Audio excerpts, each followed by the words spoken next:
इज़ा मातल इंसान क़ालतिल मलाइकतु मा क़द्दम व क़ाल बनु आदम मा ख़ल्लफ़ औ कमा क़ाल सल्लल्लाहु तआला अलैहि वसल्लम। नबी करीम सल्लल्लाहु तआला अलैहि वसल्लम ने इंतकाल के बाद की एक हालत का इस रवायत में तज़किरा किया है। फरमाते इंसान का जब इंतकाल हो जाता है तो एक बात और एक सवाल फरिश्ते करते हैं आपस में, और एक सवाल इंसान एक दूसरे से आपस में। फरिश्तों में ये तज़किरा होता है कि इस बंदे ने आखिरत के वास्ते क्या भेजा,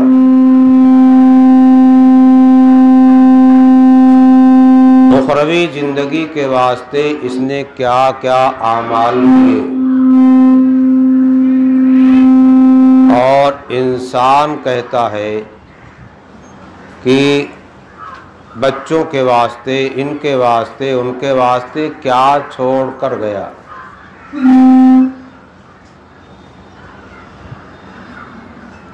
जाहिर है कि इंसानों में और फरिश्तों में इस लिहाज से फ़र्क है कि फरिश्ते आखिरत के सारे मनाजिर को देख रहे हैं,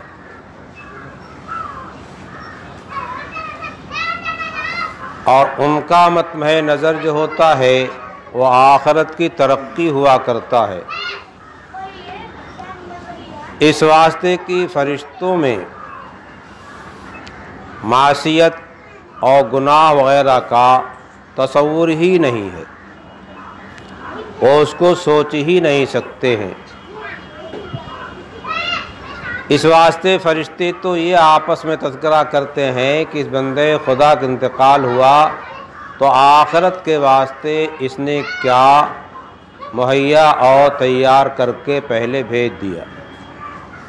इस वास्ते कि जो कुछ आखिरत के वास्ते तैयार करके भेजा है अब काम आने वाला वही है। इंसानों का मिजाज भी नबी करीम सल्लल्लाहु तआला वसल्लम ने बयान कर दिया कि क्या छोड़ा।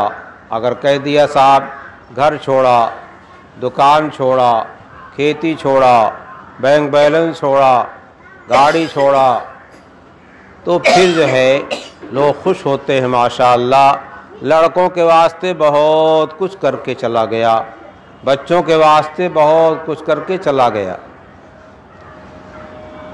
मैं एक बात ये और कहूँगा कि बच्चों के वास्ते छोड़ करके जाना ये भी नेकी है, ये कोई ख़राब बात नहीं है।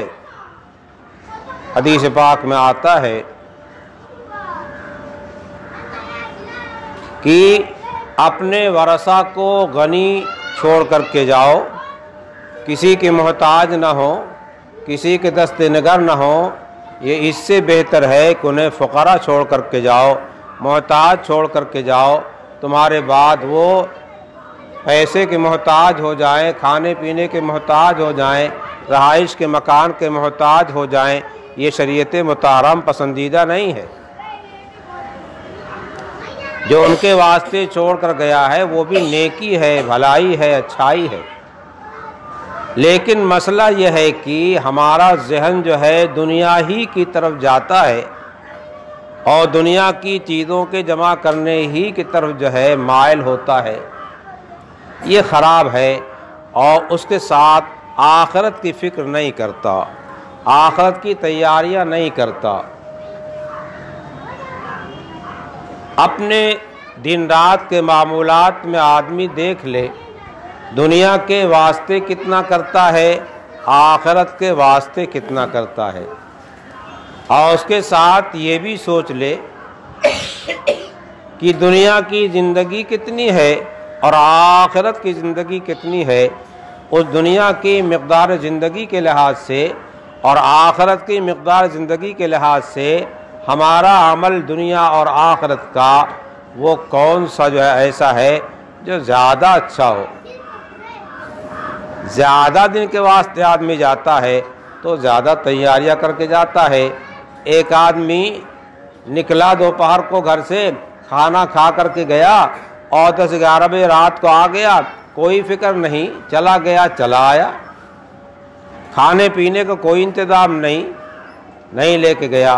और एक आदमी ट्रेन का सफ़र कर रहा है, यहाँ से बम्बई जा रहा है तो ज़ादरा कुछ ले करके जाएगा और इसी तरीके से जेब में इतने पैसे रख करके जाएगा कि मुश्किलात सामने आए, ज़रूरत पेश आ जाए, रास्ते का चाय पानी नाश्ता और दीगर सामान जो ज़रूरत के हैं वो ख़रीदे जा सकें, या तो जेब में पैसे रख करके जाएगा और या साथ में गठरी मठरी बांध करके ले जाता है। क्यों समझता है कि आज जाएंगे और 4 दिन के बाद वापस आएंगे।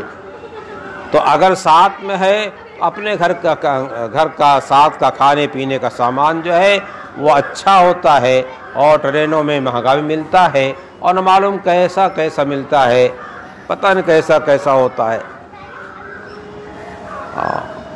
ट्रेन की चाय का दूध जो है आपके भैंस और गाय के दूध से बहुत ज़्यादा सफ़ेद नज़र आता है, मगर क्या होता है पता नहीं।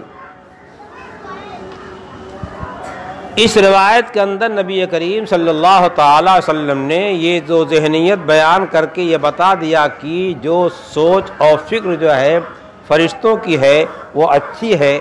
हमें अपनी फ़िक्र और सोच जो है फ़रिश्तों की इस बात के मुताबिक बनानी चाहिए कि आखिरत के वास्ते हम क्या भेज रहे हैं।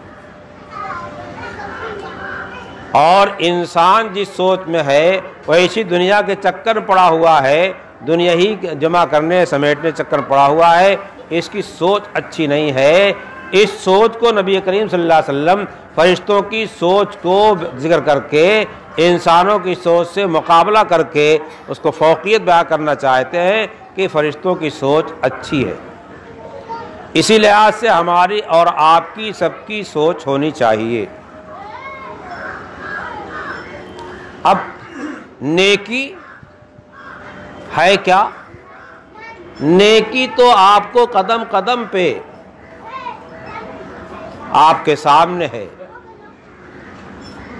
जग रहे हैं, चल रहे हैं, फिर रहे हैं, सो रहे हैं, बात कर रहे हैं, खा रहे हैं, पी रहे हैं, मुलाजमत में, तिजारत में हैं, उन तमाम जगहों पर दो ही चीज़ सामने आएगी कि हमारा चलना फिरना, उठना बैठना, खाना पीना, तिजारत ज़रात, अंदरून मकान रहना, बैरून मकान रहना, ये सुन्नत मुतहरा के मुताबिक है या उसके ख़िलाफ़ है। अगर सुन्नत के मुताबिक है तो हम आखिरत का ज़ख़ीरा जमा कर रहे हैं। घर में दाखिल हुए, कुरान पाक में अल्लाह जिक्र फरमाया कि सलाम करके दाखिल हो, उदखुलूहा बिसलामिन आमिनीन व इज़ा दखलतुम बुयूतन फसल्लिमू अला अहलिहा। जब घर में दाखिल हो तो घर वालों को सलाम करो। ये कुरान बता रहा है, ये सुन्नत तरीक़ा है, कुरान करीम में इसका हुक्म दिया गया है। मगर हम अगर देखें कि घर में दाखिल होते हुए जो है सलाम करते हैं कि नहीं करते हैं, किसको सलाम करें? छोटे बच्चों को? किसको सलाम करें? बीवी को? सलाम है क्या? सलाम अपने सामने वाले के लिए अल्लाह से दुआ है कि अल्लाह इसको सलामती नसीब फरमा। हर तरह के मसाइब से, परेशानियों से, बीमारियों से, अस्काम से, आलाम से बचा हुआ रहे। क्या अपनी बीवी के वास्ते ऐसी दुआ करना वो गलत है? अपने बच्चों के वास्ते ऐसी दुआ करना क्या है? गलत है। मगर कुरान में जो जिक्र किया उसको हम नहीं सोचते। हमारा जी जो फैसला करता है, हमारे दिमाग में जो शैतान की तरफ आता है वही हम पसंद करते हैं और उसी के मुताबिक अपनी अमली ज़िंदगी बनाते हैं। ये बहुत बड़ा कसूर है। घर में दाखिल हो तो पहले हुक्म है कि बिस्मिल्लाहिर्रहमानिर्रहीम पढ़ो। बिस्मिल्लाह पढ़ करके घर में दाखिल हुआ जाए, और घर में दाखिल होने के बाद पानी पीना, खाना खाना है तो पानी पिए तो बिस्मिल्लाहिर्रहमानिर्रहीम पढ़ करके, और खाना खाए तो बिस्मिल्लाहिर्रहमानिर्रहीम करके। हदीस पाक में आता है अपने घर में दाखिल हो तो बिस्मिल्लाह करके दाखिल हो और घर का दरवाज़ा बंद कर दो। ख़ास तरीके से गुरूब आफ्ताब से पहले तो बहुत सख्त हुक्म है, बच्चों को अंदर कर लो, जानवरों को अंदर कर लो, और औकुल अबवाब, और उस अपने घरों के दरवाजे क्या करो, बंद कर दो। हमारे यहाँ औरतों मशहूर दरवाज़ा खोल दो रोज़ी आएगी, ये शैतान की तरफ से है, रहमान की तरफ से नहीं है। नबी करीम सल्लल्लाहु अलैहि वसल्लम ने गुरूब आफ्ताब के करीब दरवाजे के बंद करने का हुक्म दिया है। वो काबिल तकलीद है, या जो हमारे घरों में मिजाज है वो काबिल तकलीद है? रसूलुल्लाह काबिल तकलीद हैं सल्लल्लाहु अलैहि वसल्लम। हमारे घर के लोग जो कुछ जानते नहीं हैं वो काबिल तकलीद नहीं हैं। इसका एहतमाम कीजिए, आप घर के अंदर बरकत देखेंगे। बिस्मिल्लाह करके खाना खाइए, घर के अंदर जो है बरकत देखेंगे। हाँ, नबी पाक सल्लल्लाहु अलैहि वसल्लम के दरबार में थोड़े खाने में है अबू तलहा अंसारी दिलारों के यहाँ थोड़ा सा खाना जो है ते अनस के बगल में उम्मे सलेम ने बांध करके भेजा था, वापिस आए, उसमें बहुत काफ़ी बरकत हुई।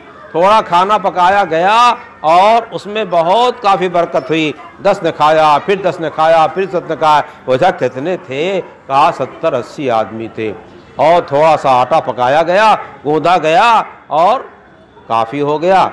और इस तरह से हदीस पाक में कई वाक़यात लिखे हुए हैं कि खाना खाने के बाद ये अंदाज़ा लगाना मुश्किल था कि जितना पहले था उतना ही था या उसमें कम हुआ, कुछ कम नहीं हुआ। बरकत का ये हाल है। नबी करीम सल्लल्लाहु ताला अलैहि वसल्लम ने एक मौके पर जो है पानी घट गया सफ़र के अंदर, और लोगों के पास पानी नहीं था, किसी के बर्तन में मुख्तसर सा पानी पड़ा था, उसमें आपका, उस बर्तन में आपका पूरा हाथ भी नहीं जा सकता था, इतना उसका मुँह तंग था, आपका हाथ नहीं जा सकता था। उनमें आपने उंगलियां दाखिल की, इतना पानी निकला, इतना पानी निकला, इतना पानी निकला कि सबने सैराब होके पी लिया, और सबने अपने अपने पानी के बर्तन जो है भर लिए। इसका नाम बरकत है, और इसका नाम नबी करीम सल्लल्लाहु अलैहि वसल्लम का मोजज़ा है। मोजज़ा क्या है? जो हमारी समझ में आने की बात न हो, नबी के ज़रिए से हम आदत के ख़िलाफ़ जो आम तरीक़े पे पेश नहीं आता है, उसके ख़िलाफ़ कोई चीज़ आ गई, उसको मोजज़ा कहा जाता है। अगर नबी करीम सल्लल्लाहु अलैहि वसल्लम के ज़रिए से ये चीज़ सादिर होती है और सहाबे किराम से चीज़ सादिर होती है तो इसको करामत कहा जाता है। हदीसों में दोनों का जिक्र किया गया है, मोजज़े का भी जिक्र किया गया है, करामत का जिक्र किया गया है। मोजज़े का जिक्र करना का इनकार करना, बहुत सारी हदीसों का इनकार करना लाजिम आता है। करामत के इनकार करने से बहुत सी हदीसों का और बहुत से वो किस्से जो हदीस पाक में सनदन जिक्र किए गए हैं उनका इनकार करना लाजिम आता है।